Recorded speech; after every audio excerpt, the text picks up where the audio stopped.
Hello ಸ್ನೇಹಿತರೆ, ಗಣಿ ಎಜು explore YouTube ಚಾನಲ್ಗೆ ಸುಸ್ವಾಗತ. ಓಕೆ, ನಮ್ಮ ಚಾನಲ್ಗೆ ಯಾರಾದರೂ ಫಸ್ಟ್ ಟೈಮ್ ವಿಸಿಟ್ ಕೊಡಿದ್ರೆ ಸಬ್ಸ್ಕ್ರೈಬ್ ಆಗಿಬಿಡಿ. ಯಾಕಂದರೆ ನಿಮಗೆ ಮುಂದೆ ಎಲ್ಲನೂ ಕೂಡ ಕೌನ್ಸಿಲಿಂಗ್ ರಿಲೇಟೆಡ್ ಆಗಿರ್ತದೆ, KCT ಆ್ಯಂಡ್ ನೀಟ್. ಸರಿ, ಈಗ ಡೈರೆಕ್ಟ್ ವಿಷಯಕ್ಕೆ ಬರ್ತೀನಿ. ಇವತ್ತು ಏನೆಲ್ಲ ಅಪ್ಡೇಟ್ಸ್ ಇದೆ ಅಂತಂದರೆ ನೋಡಿ, ಫಸ್ಟ್ ರೌಂಡ್ ಯಾಕೆ ಇದು ಡಿಲೇ ಆಗ್ತಾಯಿದೆ ಅಂತಂದರೆ ನಿಮ್ಗೆ ಗೊತ್ತಿದೆ, MCC ಕೌನ್ಸಿಲಿಂಗ್ ಅವರು ಪೋಸ್ಟ್ಪೋನ್ ಮಾಡ್ತಾ ಇದ್ದಾರೆ. ಸೊ ಹಾಗಾಗಿ ನಮ್ಮ ಕೇಸಲ್ಲೂ ಕೂಡ ಏನಾಗ್ತಿದೆ, ಪೋಸ್ಟ್ಪೋನ್ ಆಗ್ತಾನೇ ಇದೆ. ಓಕೆ, ಅಂತಂದರೆ ಇವಾಗ ಗೊತ್ತಿರುವಾಗೆ ಅಂತಂದರೆ ಇವತ್ತು ಡೇಟ್ ಬಂದುಬಿಟ್ಟು 12, ನಿನ್ನೆ ನೈಟ್ 12 ಗಂಟೆವರೆಗೂ ಕೂಡ ಅಂತಂದರೆ MCCದು ಎಲ್ಲನೂ ಕೂಡ ಆಪ್ಷನ್ ಇಂಟರ್ ನಡೆದಿದೆ. ಸೊ ಇವತ್ತೊಂದು ದಿನ ತೊಗೊಂಡು ಏನು ಮಾಡ್ತಾರೆ ಅಂತಂದರೆ ನಾಳೆ ಅಂದರೆ ಮೇ ಬಿ ನಾಳೆ MCC ಕಡೆಯಿಂದ ರಿಸಲ್ಟ್ ಬರ್ಬೋದು. ಓಕೆ ಬರ್ಬೋದು ಅಂತ ಹೇಳ್ತಾ ಇದ್ದೀನಿ. ನಾಳೆ ಬಂತಪ್ಪ ಅಂತಂದರೆ ನಮ್ಮ KEದಲ್ಲಿ ನೀಟವ್ರಿಗೂ ಕೂಡ ಏನು ಮಾಡ್ತಾರೆ ಅಂತಂದರೆ ಚಾಯ್ಸ್ ಎಂಟ್ರಿ ಮಾಡ್ಲಿಕ್ಕೆ ಬಿಡ್ತಾರೆ. ಓಕೆ, ನೀಟ್ ಅವ್ರು ಯಾರು ಅಂತಂದ್ರೆ ಮೀನ್ಸ್ ಗೊತ್ತಿರುವಾಗ MBBS ಮತ್ತು ಯಾರೆಲ್ಲ ಡೆಂಟಲ್ ಸ್ಟೂಡೆಂಟ್ ಇದ್ದರು, ನೀವು ಎಲ್ಲ ಏನು ಮಾಡ್ಬೋದು, ಚಾಯ್ಸ್ ಎಂಟ್ರಿ ಮಾಡ್ಕೋಬೋದು. ಅಂತಂದರೆ ನೀವು ಇನ್ ಕೇಸ್ ಅಡ್ಮಿಷನ್ ಮಾಡ್ತಿರ್ತಂದ್ರೆ ಚಾಯ್ಸ್ ಒನ್ನ ಕೊಡ್ಬೋದು, ಅಥವಾ ಹೋಲ್ಡ್ ಇಟ್ಕೊಂಡು ಪೇ ಮಾಡಿಬಿಟ್ಟು ಅಂತಂದರೆ ನೀವು ಪೇ ಮಾಡಬೇಕು ಅಂದರೆ ಸೆಕೆಂಡ್ ರೌಂಡ್ಗೆ ಹೋಗ್ತೀನಿ ಚಾಯ್ಸ್ 2 ಕೂಡ ಅಂತಂದರೆ ನೀವು ಕಾಲೇಜ್ ಪೇ ಮಾಡೇ ಹೋಗಬೇಕು. ಓಕೆ ಆಯಿತಾ. ಇನ್ ಕೇಸ್ ನನಗೆ ಸಿಕ್ಕಿರೋ ಸೀಟ್ ಬೇಡ ಅಂತಂದರೆ ಚಾಯ್ಸ್ 3 ಕೂಡ ಒಂದು, ಮತ್ತು ನನಗೆ KEಯಿಂದ ಎಕ್ಸಿಟ್ ಆಗ್ತೀನಿ ಅಂತಂದರೆ ಈ ರೀತಿ ಚಾಯ್ಸ್ 4 ಕೊಡಲಿಕ್ಕೆ ಎಲ್ಲನೂ ಕೂಡ ಚಾಯ್ಸಸ್ನ ಕೊಡ್ತಾರೆ. ಸೊ ಅದು ನಾಳೆ ರಾತ್ರಿ ಆಗ್ಬೋದು ನಿಮಗೆ, ಯಾರಿಗೆ ನೀಟ್ ಸ್ಟೂಡೆಂಟ್ಗೆ.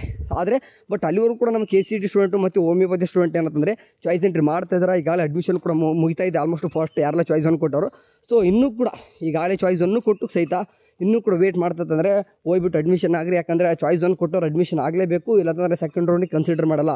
ನೀವು ಇನ್ ಕೇಸ್ ಚಾಯ್ಸ್ ಎಂಟ್ರಿನೇ ಮಾಡಿಲ್ಲ ಅಂತಂದರೆ ನೀವು ಚಾಯ್ಸ್ 4 ಕೊಟ್ಟಿದ್ದಾರೆ ಅಂತಂದು ಏನಂತಾರೆ ಆಟೋಮೆಟಿಕ್ಲಿ ನಿಮ್ಮನ್ನ ಎಕ್ಸಿಟ್ ಮಾಡ್ತಾರೆ. ಹಂಗಾಗಿ ಇದುವರೆಗೂ ಕೂಡ ಚಾಯ್ಸ್ ಎಂಟ್ರಿನೇ ಮಾಡಿಲ್ಲ ಅಂತಂತಂದರೆ ಹೋಗ್ಬಿಟ್ಟು ಚಾಯ್ಸ್ ಎಂಟ್ರಿ ಮಾಡಿರಿ.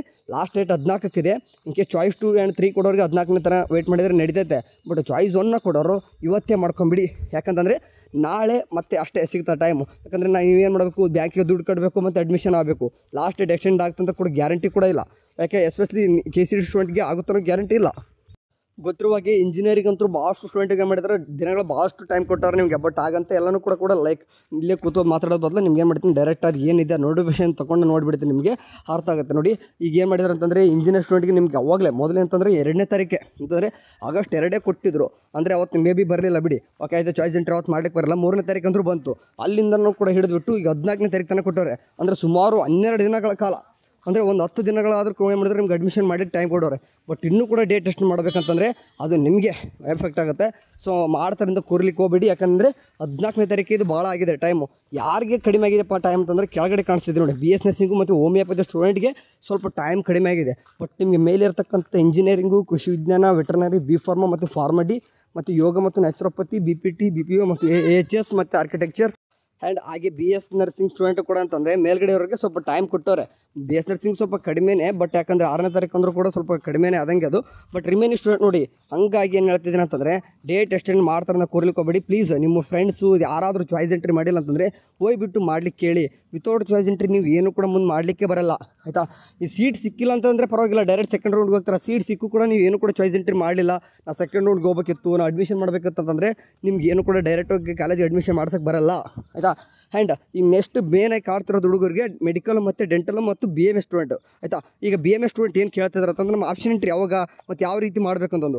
ಈಗ ಎಕ್ಸಾಂಪಲ್ ಈ ಹುಡುಗರು ಈಗಾಗಲೇ ಬೇರೆ ಲೈಕ್ ಎಕ್ಸಾಂಪಲ್ ಡೆಂಟಲ್ ಸಿಕ್ಕಿತ್ತು, ನೀವು ಕಾಲೇಜ್ ಪೇ ಮಾಡಿಬಿಟ್ಟೆ ಸೆಕೆಂಡ್ ರೌಂಡ್ಗೆ ಹೋಗ್ತೀನಿ ಅಂತಂದರೆ ಚಾಯ್ಸ್ 2 ಕೂಡ ಒಂದು ಹೋಗ್ಬೋದು ಆಯಿತಾ. ಆ ದುಡ್ಡನ್ನ ಪೇ ಮಾಡಿರ್ತಿರಲ್ವಾ, ಲೈಕ್ ಎಕ್ಸಾಂಪಲ್ ಈಗ ಯಾವುದೋ ಒಂದು ಮೆಡಿಕಲ್ ಸಿಕ್ಕಾಯ್ತು ಅಥವಾ ಡೆಂಟಲ್ ಸಿಕ್ಕೈತೆ, ಆ ದುಡ್ಡನ್ನೆಲ್ಲನೂ ಕೂಡ ಪೇ ಮಾಡಿರ್ತೀರ. ಅದಾದ ನಂತರ ಏನು ಮಾಡಬೇಕು, ನೆಕ್ಸ್ಟ್ ಸೆಕೆಂಡ್ ರೌಂಡ್ಗೆ ಹೋಗ್ತೀರಂತಂದರೆ ನೀವು ಹೋಲ್ಡ್ ಇಟ್ಕೊಂಡು ಹೋಗ್ಬೋದು, ಹಂಗೇನು ಕೂಡ ಹೋಗ್ಬೋದು. ಹೋಲ್ಡ್ ಇಟ್ಕೊಂಡು ಹೋಗ್ತಿರಂತಂದ್ರೆ ದುಡ್ಡು ಪೇ ಮಾಡಬೇಕು. ಆ ದುಡ್ಡು ಏನಾಗ್ತದೆ, ಸೆಕೆಂಡ್ ರೌಂಡ್ಗೆ ಯಾವುದಾದ್ರು ಕಾಲೇಜ್ ಸಿಗ್ತಲ್ವೋ ಆ ಕಾಲೇಜ್ಗೆ ಆಟೋಮೆಟಿಕ್ಕು ರಿಫ್ಲೆಕ್ಟ್ ಮಾಡ್ಕೊತಾರೆ. ಸೊ ಹಂಗಾಗಿ ನೀವು ದುಡ್ಡು ಪೇ ಮಾಡಲೇ ಹೋಗಬೇಕಾಗ್ತದೆ ಹೋಲ್ಡ್ ಇಟ್ಕೊಂಡು ಹೋಗ್ತೀರಂತಂದರೆ. ಇನ್ ಕೇಸ್ 1 ಕೊಟ್ಬಿಟ್ಟು ಅಡ್ಮಿಷನ್ ಆಗ್ಬೋದು, 3 ಕೊಟ್ಟು ಬೇಕಾದ್ರೆ ನೀವು ಏನ್ಬೋದು ಆ ಕಾಲೇಜ್ನ ಡಿಲೇಟ್ ಕೂಡ ಮಾಡ್ಕೋಬೋದು. ಬಟ್ ನೀವು ಮೆಡಿಕಲ್ ಸೀಟ್ಗೆ ಬೇಕಿತ್ತಂದರೆ ಅಂತಂದರೆ ನೀವು MBBS ಕೂಡ ನನಗೆ ಪಾರ್ಟಿಸಿಪೇಟ್ ಮಾಡ್ತೀನಿ ನೆಕ್ಸ್ಟ್ ರೌಂಡಲ್ಲಿ ಅಂತಂದರೆ ನೀವು ಕಾಸ್ಟ್ ಆ್ಯಂಡ್ ಡಿಪಾಸಿಟ್ ಕಟ್ಟಬೇಕಾಗ್ತದೆ. ಬಟ್ ಕಾಸ್ಟ್ ಆ್ಯಂಡ್ ಡಿಪಾಸಿಟ್ ಬಗ್ಗೆ ಕೇಳಿದವರು ಹೇಳಿದ್ರಷ್ಟೇ, ಬಟ್ ಇದ್ರೂ ಕೂಡ ಅದ್ರ ಶೆಡ್ಯೂಲ್ ಬಿಟ್ಟಿಲ್ಲ. ಅಂದರೆ ಕಾಸ್ಟ್ ಆ್ಯಂಡ್ ಡಿಪಾಸಿಟ್ ಯಾವ ರೀತಿ ಕಟ್ಟಬೇಕು ಏನಂತೂ ಎಲ್ಲನೂ ಕೂಡ ಹೇಳ್ಬೇಕು ಅವರು. ಅದನ್ನ ಹೇಳ್ತಾರೆ, ಅದು ಬಂದಾಗ ನಿಮ್ಗೆ ಇನ್ಫಾರ್ಮ್ ಮಾಡ್ತೀನಿ ಆಯಿತಾ. ಆ್ಯಂಡ್ ಅದಾದ ನಂತರ ಈಗ ಮೆಡಿಕಲ್ ಸ್ಟೂಡೆಂಟ್ಗೆ ನಿಮಗೆ ಪದೇ ಕೇಳೋದಿಷ್ಟೇ, ಈ ಚಾಯ್ಸ್ ಎಂಟ್ರಿ ಆಲ್ ಸ್ಟಾರ್ಟ್ ಆಗಿಬಿಡತ್ತೆ ಅಂತಂದು. ನಾನು ಹೇಳಿದಂಗೆ 13ನೇ ತಾರೀಕು ಮೇಲ್ಗಡೆನೇ ಸ್ಟಾರ್ಟ್ ಆಗುತ್ತೆ ಅಂತಂದರೆ ನಾಳೆ ನೈಟು ಆಗ್ಬೋದು, ಇಲ್ಲ 14ನೇ ತಾರೀಕು ಆಗ್ಬೋದು. ಆ್ಯಂಡ್ ಅದಾದ ನಂತರ ಲಾಸ್ಟ್ ಡೇಟ್ 16 ಕೊಟ್ಟವ್ರು ಅಂತಂದು ಅಂದರೆ ವರಿ ಆಗಬೇಡಿ ಓಕೆ ಆಯಿತಾ. ಯಾಕಂದರೆ 2 ದಿನ ಟೈಮ್ ಅಂತೂ ಕೊಡೋಲ್ಲ. ಇದು 20th ಕೂಡ ಹೋಗ್ಬೋದು ಅಂತಂದರೆ ಇದು 16 ಇರೋದು 18 ಅಥವಾ 20ನೇ ತಾರೀಕು ಹೋಗ್ತದೆ. ಟೈಮ್ ಕೊಡ್ತಾರೆ, ವರಿ ಮಾಡ್ಕೊಬಿಟ್ರಿ, ಟೈಮ್ ಕೊಡ್ತಾರೆ. ಆ್ಯಂಡ್ ಇಲ್ಲಿ ಎಲ್ಲದಕ್ಕೂ ಕೂಡ ಮತ್ತೆ ಕ್ವಶನ್ ಕೇಳ್ತಿರೋದು BMS ಸ್ಟೂಡೆಂಟು ಆಪ್ಷನ್ ಎಂಟ್ರಿ ನೋಡಿ ನಿಮ್ಮ ಸೆಕೆಂಡ್ ರೌಂಡಿಗೆ ಕಾಲೇಜಸ್ನ ಶೋ ಆಗ್ತವೆ. ಯಾವ ರೀತಿ ಫಸ್ಟ್ ರೌಂಡಲ್ಲಿ ಆಪ್ಷನ್ ಎಂಟ್ರಿ ಮಾಡುವಾಗ ಕಾಲೇಜಸ್ ಯಾವ ರೀತಿ ಶೋ ಆಗ್ತದೆ ನೋಡಿ ಬೇರೆ ಕೋರ್ಸಸ್ತು, ಅದೇ ರೀತಿ BMS ಕೂಡ ಶೋ ಆಗ್ತವೆ. ಅದನ್ನು ನೀವು ನಂಬರ್ ವೈಸ್ ನೀವು ಎಲ್ಲಾದರೂ ಪ್ರಿಯಾರಿಟಿ ಕೊಡ್ಬೋದು, ಮೇಲಾದರೂ ಕೊಡ್ಬೋದು, ಕೆಳಗಾದರೂ ಕೊಡ್ಬೋದು, ಯಾಕಂದರೆ ಅವಾಗ ತನಕ ಫ್ರೆಶ್ ಬಂದಿರ್ತವೆ. ಸೊ BMS ವೇಟ್ ಮಾಡೋರು ನೀವು ಆರಾಮ್ಸಿಗೆ ವೇಟ್ ಮಾಡ್ಬೋದು, ಬರ್ತದೆ. ಸೆಕೆಂಡ್ ರೌಂಡ್ ವರ್ಕ್ ಮಾಡ್ಕೋಬೇಡಿ, ಎಲ್ಲನೂ ಕೂಡ ಬರ್ತದೆ. ಬಟ್ ಇನ್ನೂ ಕೂಡ ಕೈದಲ್ಲಿ ಸೀಟ್ ಮ್ಯಾಟ್ರಿಕ್ಸ್ ಅನ್ನೋದು ಬಂದಿಲ್ಲ. ಬೇಗ ಅದನ್ನೂ ಕೂಡ ಸೀಟ್ ಮ್ಯಾಟ್ರಿಕ್ಸ್ ಒಂದು ಕಡೆಯಿಂದ ಬಂದುಬಿಟ್ರೆ ನಮಗೆ ಫುಲ್ ಕನ್ಫರ್ಮ್ ಆಗಿಬಿಡ್ತದೆ. ಆ್ಯಂಡ್ ಸಮ್ ಸ್ಟೂಡೆಂಟ್ ಕೇಳ್ತಾ ಇದ್ರಿ ಇನ್ನೂ ಕೂಡ ಎಷ್ಟು ರೌಂಡ್ ಇದಾವೆ ಬ್ರದರ್ ಅಂತಂದು. ಈ ಸದ್ಯಕ್ಕೆ ಇನ್ನೂ ಫಸ್ಟ್ ರೌಂಡೇ ಮುಗಿತಾ ಇಲ್ಲ. ಓಕೆ, ಫಸ್ಟ್ ರೌಂಡ್ ಮುಗಿದಾದ ತಕ್ಷಣ ಸೆಕೆಂಡ್ ರೌಂಡ್ ಅಂತ ಇರ್ತದೆ. ಆ ಸೆಕೆಂಡ್ ರೌಂಡ್ ಕೂಡ ಸೇಮ್ ಅದೇ ರೀತಿಯಾಗಿ ಎಡಿಟ್ ಮಾಡ್ಕೊತಾರೆ. ಎಡಿಟ್ ಮಾಡ್ಕೊಂಡಾದ ತಕ್ಷಣ ಮತ್ತೆ ರಿಸಲ್ಟ್ ಅನ್ನೋದು ಬರ್ತದೆ. ಆ ರಿಸಲ್ಟ್ ಬಂದಾದ ತಕ್ಷಣ ಮತ್ತೆ ಚಾಯ್ಸ್ ಎಂಟ್ರಿ ಕೊಡ್ತಾರೆ. ಅದರಲ್ಲಿ ಕೂಡ ಚಾಯ್ಸ್ ಒಂದು ಕೊಟ್ಟರು ಮತ್ತು ನಿಮಗೆ ಗೊತ್ತಿರೋ ಪೇಮೆಂಟ್ ಮಾಡಿ ಮತ್ತು ಕನ್ಫರ್ಮೇಷನ್ ಸ್ಲಿಪ್ ತೊಗೊಂಡು ಒಂದು ಅಡ್ಮಿಷನ್ ಹಾಕಿ ಮತ್ತು ಸ್ವಲ್ಪ ದಿನ ಟೈಮ್ ಕೊಡ್ತಾರೆ. ಅದು ಸೆಕೆಂಡ್ ರೌಂಡ್. ಮತ್ತು ಸೆಕೆಂಡ್ ಎಕ್ಸ್ಟೆಂಡೆಡ್ ರೌಂಡ್ ಅಂತ ಕರಿತೀವಿ, ಅಂದರೆ ಎರಡನೇ ವಿಸ್ತೃತ ಸುತ್ತು ಅಂತಂದು. ಅದು ಅಂದರೆ 3 ರೌಂಡ್ ಟೋಟಲಿ ನಡೀತವೆ. ಅದಾಗಿ ಕೂಡ ಸೀಟ್ ಭಾಳಷ್ಟು ಉಳ್ಕೊಂಡ್ರೆ, ನಾನು ಹೇಳ್ತೀನಿ ಭಾಳಷ್ಟು ಉಳ್ಕೊಂಡ್ರೆ ಹೆಂಗಿದ್ರು ಉಳ್ಕೊಂತವೆ. ಅವಾಗ ಏನು ಮಾಡ್ತಾರೆ, ಕಡೆಯಿಂದ ಸ್ಟೇ ವೇಕೆನ್ಸಿ ರೌಂಡ್ ಅಥವಾ ನಮಗೆ ಮಾಪಪ್ ರೌಂಡ್ ಈ ರೀತಿ ಕರಿತೀವಿ ನಾವು ಎಲ್ಲನೂ ಕೂಡ. ಅದನ್ನು 2 ರೀತಿಯಾಗಿ ಮಾಡ್ಬೋದು. ನಾನು ಹೇಳ್ದಂಗೆ ಆನ್ಲೈನ್ ಕೂಡ ಮಾಡ್ಬೋದು, ಆಫ್ಲೈನ್ ಕೂಡ ಮಾಡ್ಬೋದು. ನಿಮ್ಗೆ ಆಫ್ಲೈನ್ ಮಾಡಿದರೆ ಯಾವ ರೀತಿ ನಡೀತು ಅಂತಲೇ ಗೊತ್ತಾಗಲ್ಲ. ಸೊ ಹಂಗಾಗಿ ಚಾನಲ್ ನೋಡ್ತಾ ಇರಿ. ಅದು ನೋಡಿ ಮಾಪಪ್ ನೋಡಿ ಯಾರಿಗೆಲ್ಲ ಸೀಟ್ ಸಿಕ್ಕಿರಲ್ಲೋ ಮೀನ್ಸ್ ಅರ್ಥ ಮಾಡ್ಕೋರಿ. ಸೆಕೆಂಡ್ ಎಕ್ಸ್ಟೆಂಡ್ ರೌಂಡ್ವರು ಕೂಡ ನೀವು ಬಂದಿದ್ರಿ, ಬಟ್ ಅಲ್ಲಿ ಸೆಕೆಂಡ್ ಎಕ್ಸ್ಟೆಂಡ್ ರೌಂಡಲ್ಲೂ ಕೂಡ ಯಾವುದೇ ರೀತಿಯ ಸೀಟ್ ಸಿಗದೆ ಹೋದರೆ ನಿಮಗೆ ಅಂಥ ಸ್ಟೂಡೆಂಟ್ ಮಾತ್ರ ಮಾಪಪ್ ರೌಂಡ್ಗೆ ಪಾರ್ಟಿಸಿಪೇಟ್ ಮಾಡ್ಲಿಕ್ಕೆ ಬರ್ತದೆ. ಸೊ ಇದು ಆಫ್ಲೈನ್ ಆಗಿಬಿಟ್ರೆ ಹಂಗೆ ಯಾವ ರೀತಿ ಇರ್ತಂದರೆ ನೀವು ರ್ಯಾಂಕ್ ಎಷ್ಟೋ ದೂರ ಇರಲಿ ಹಂಗೆ ಸೀಟ್ ಕೊಟ್ಟು ಕಳಿಸ್ಬಿಡ್ತಾರೆ ಕೈದವರು. ಅಂದರೆ ಸ್ವಲ್ಪ ಆಫ್ಲೈನ್ ಯಾವ ರೀತಿ ನಡೆಸ್ತಾರೆ, ಸ್ವಲ್ಪ ಕಡಿಮೆ ಸೀಟ್ಗಳಿದ್ದರೆ ಮಾತ್ರ.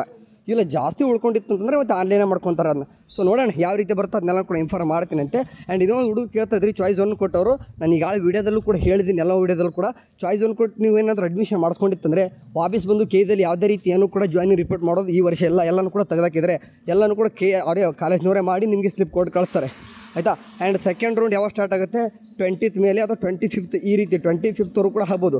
18 ಈ ರೇಂಜ್ಗೆ ಏನು ಆಗೋದಿಲ್ಲ, ಯಾಕಂದರೆ ನೀಟು ಮತ್ತು KCET ಎರಡು ಕೂಡ ಕಂಬೈಂಡ್ ಇರೋ ಕಾರಣ ನಮ್ಮದು ನೀಟ್ ಸ್ಟೂಡೆಂಟ್ ಇನ್ನೂ ಕೂಡ ಚಾಯ್ಸ್ ಎಂಟ್ರಿನೇ ಮಾಡಿಲ್ಲ. ಸೊ ಅವಾಗ ಏನಾಗ್ತದೆ, ನೀಟ್ ಇನ್ನೂ ಕೂಡ ಚಾಯ್ಸ್ ಎಂಟ್ರಿ ಮಾಡಿ ಅವರು ಅಡ್ಮಿಷನ್ ಆಗಬೇಕು. ಸೊ ಹಂಗಾಗಿ ಇದು 20th ಕೂಡ ಹೋಗ್ತದೆ ಅಟ್ಲೀಸ್ಟ್ ಆದರೂ ಇದು. ಸೊ 20th ಆದರೂ ಹೋಯ್ತು ಅಂತಂದರೆ ನಮ್ಮದು ಆಫೀಸ್ ಸೆಕೆಂಡ್ ರೌಂಡ್ ಸ್ಟಾರ್ಟ್ ಆಗೋದು ಅಂದರೆ 20 ಮೇಲ್ಗಡೆನೆ. ಸೊ ಇನ್ನೂ ಡಿಲೇ ಆಗುತ್ತೆ. ಆ್ಯಂಡ್ ಕಾಲೇಜಸ್ ಸ್ಟಾರ್ಟ್ ಆಗೋದು ಬಂದುಬಿಟ್ಟು ಸೆಪ್ಟೆಂಬರ್ 15 ನಂತರವೇ ತಲೆ ಕೆಡಿಸೋಬಿಡ್ರಿ. ಇನ್ ಕೇಸ್ 15 ನಂತರ ಹೋದ್ರೂ ಸಹಿತ ಈಗ ಸೆಪ್ಟೆಂಬರ್ 15ರಿಂದ 30 ಕೂಡ ನೀವೇನು ಕಲಿತಾರೆ, ಜಸ್ಟ್ ಇಂಡಕ್ಷನ್ ಪ್ರೋಗ್ರಾಮ್ ಅಂತ ಕಲಿತಾರೆ ಅಷ್ಟೇ. ಅಂದರೆ ಇಂಜಿನಿಯರ್ ಸ್ಟೂಡೆಂಟ್ಗೆ ಹೇಳ್ತೀನಿ. ಆ್ಯಂಡ್ ಬೇರೆ ಕೋರ್ಸ್ ಹೋದ್ರು ಕೂಡ ಜಸ್ಟ್ ಟರ್ಮಿನಾಲಜಿ ಹೇಳ್ತಾ ಇರ್ತಾರೆ, ಜಸ್ಟ್ ಇಂಟ್ರೊಡಕ್ಷನ್ ಹೇಳ್ತಾ ಇರ್ತಾರೆ, ವರಿ ಮಾಡ್ಕೋಬೇಡಿ ಆಯಿತಾ.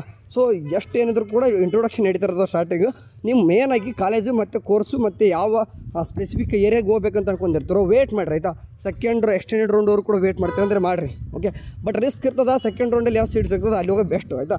ಏನೇ ಒಂದು ಅಪ್ಡೇಟ್ ಬಂದರೂ ಕೂಡ ಹೇಳೋಣ. ಇನ್ ಕೇಸ್ ಇವತ್ತು ಏನಾದರೂ ಚೇಂಜಸ್ ಆಯಿತು, ಏನಾದರೂ ಮತ್ತೆ ಶೆಡ್ಯೂಲ್ ಏನಾದರೂ ಚೇಂಜಸ್ ಆಯಿತು ಹೇಳ್ತೀನಿ. ಅಲ್ಲಿವರು ಚಾನಲ್ ನೋಡ್ತಾರೆ. ಟೇಕ್ ಕೇರ್, ಬಾಯ್.